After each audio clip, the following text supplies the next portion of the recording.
Students question है the ages of Shakti and Kanti are in the ratio 8:7 respectively.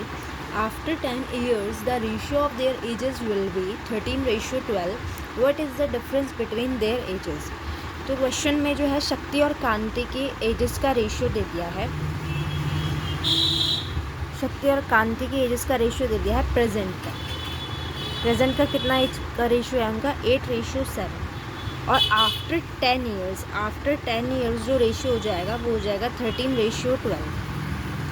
इसके बाद हमें क्या करना है, what is the difference between their edges, यानी कि इनकी एज का हमें गैप निकालना है। तो एज गैप निकालने के लिए हम क्या करेंगे, पहले जो ये रेशियो दे रखा है इसको बैलेंस करेंगे। बैलेंस करने के लिए क्या करना है, हमें हॉरिजॉन्टली जो डिफरेंस है उसको चेक करेंगे कि वो सेम आ रहा है या नहीं आ रहा।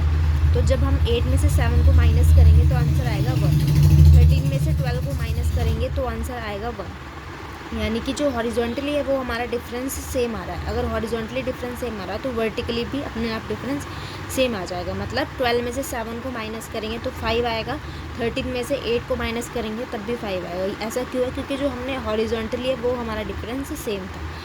तो अब हमारे पास यहाँ पे 12 में से जब हमने 7 को माइनस करा तो कितना आंसर आया, 5। हमारे अकॉर्डिंग एज का गैप कितना आया है, 5 ईयर्स। लेकिन क्वेश्चन के अकॉर्डिंग पूरा गैप कितना है, 10 ईयर्स का है। प्रेजेंट से 10 साल बाद टोटल कितने हो गए, 10 ईयर्स हो गए। तो हमारे अकॉर्डिंग है 5 ईयर्स, लेकिन क्वेश्चन के अकॉर्डिंग कितना है, 10 ईयर्स। तो 5 की वैल्यू कितनी आ जाएगी, 2। अब किसी भी रेशियो में आप 1 की वैल्यू जो ये 2 आई है ये पुट करके आप आंसर निकाल सकते हो। तो हम यहाँ पे अगर रखें तो 8:7 में हमने 2 मल्टीप्लाई कर दिया दोनों जगह। 8 2 हो जाएगा 16, 7 2 हो जाएगा 14। अब जब आप माइनस करोगे 16 minus 14 is equal to 2 years आ जाएगा, यानी कि दोनों का एज गैप कितना है, 2 ईयर्स का है।